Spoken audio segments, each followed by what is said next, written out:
Sei pronto per acquistare il tuo primo o nuovo microfono e sei indeciso o non hai le idee chiare su quale tipologia di microfono scegliere tra microfono a condensatore e microfono dinamico? Non preoccuparti, questo è il video giusto per te.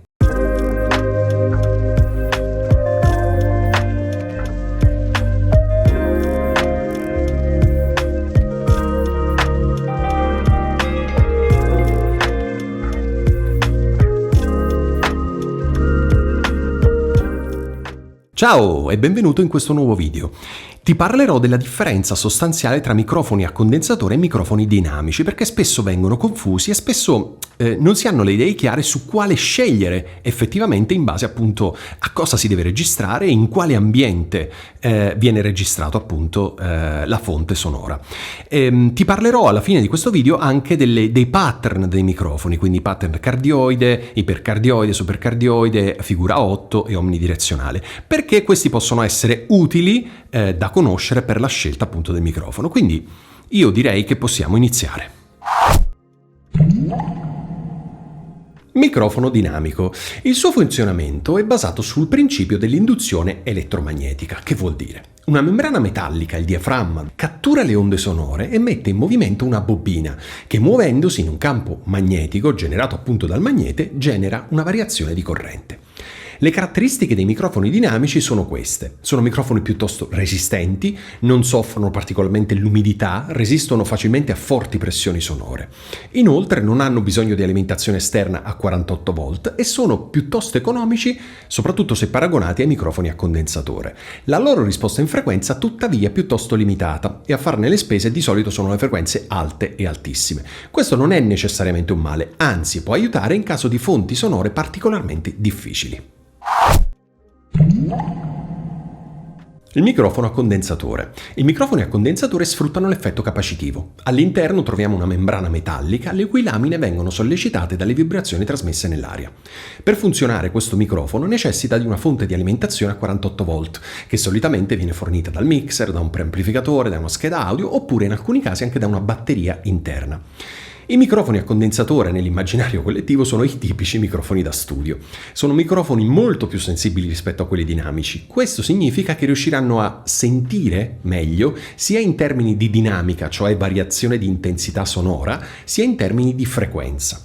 I microfoni a condensatore hanno una risposta in frequenza che spesso riesce a coprire tutta la gamma percepita dal nostro udito e a volte si spingono anche oltre. C'è però un rovescio della medaglia. La loro sensibilità li rende anche più vulnerabili a sollecitazioni esterne, riflessioni ambientali, soffi d'aria e rumore da contatto. Non a caso i microfoni a condensatore vanno sempre montati su appositi supporti ammortizzati, shock mount, e riparati da filtri antivento in caso di ripresa in esterna o filtri antipop per le riprese vocali. Attenzione però, il fatto che sia più sensibile di un microfono dinamico non significa che sia da preferire a prescindere. Spesso ci troviamo a scegliere un microfono dinamico o anche a nastro semplicemente per le sue caratteristiche, che si sposano meglio con la fonte che stiamo riprendendo. Quando dobbiamo scegliere un microfono dinamico e quando uno a condensatore? La risposta è più semplice di quanto tu possa pensare. Dipende dalla fonte sonora, dall'utilizzo e dall'ambiente. Se registri la tua voce in un ambiente non trattato acusticamente, di certo il microfono dinamico è la scelta migliore, perché dovendoci parlare più vicino ed essendo meno sensibile rispetto a uno a condensatore, ti aiuta ad avere una registrazione più pulita da rumori esterni. In un ambiente trattato acusticamente, invece, secondo me la scelta deve ricadere su un microfono a condensatore, perché ti restituisce un suono molto più dettagliato. Sgombriamo il campo da un errore concettuale piuttosto diffuso. Capita spesso di sentire persone che, anziché parlare di microfoni a condensatore o microfoni dinamici, ti parlano di microfoni cardioidi. Il termine a condensatore o dinamico riguardano un principio costruttivo e di funzionamento del microfono, mentre il termine cardioide si riferisce al pattern polare, ovvero al diagramma polare del microfono che identifica il modo in cui il microfono capta la sorgente sonora. L'errore sta nel fatto che un microfono dinamico e uno condensatore possono essere entrambi di tipo cardioide. Ovviamente il cardioide non è l'unico pattern esistente e adesso li vediamo nel dettaglio. Questo pattern di ripresa prende il nome dalla forma caratteristica del suo diagramma polare che ricorda vagamente la forma di un cuore. Un microfono con un pattern cardioide riprende il suono proveniente dalla zona frontale con una sensibilità che va a diminuire man mano che ci spostiamo verso i lati fino a ridursi drasticamente nella zona posteriore. È una caratteristica molto utile per la ripresa vocale sia live sia in studio perché ci permette di concentrare la ripresa sulla fonte, riducendo i rientri.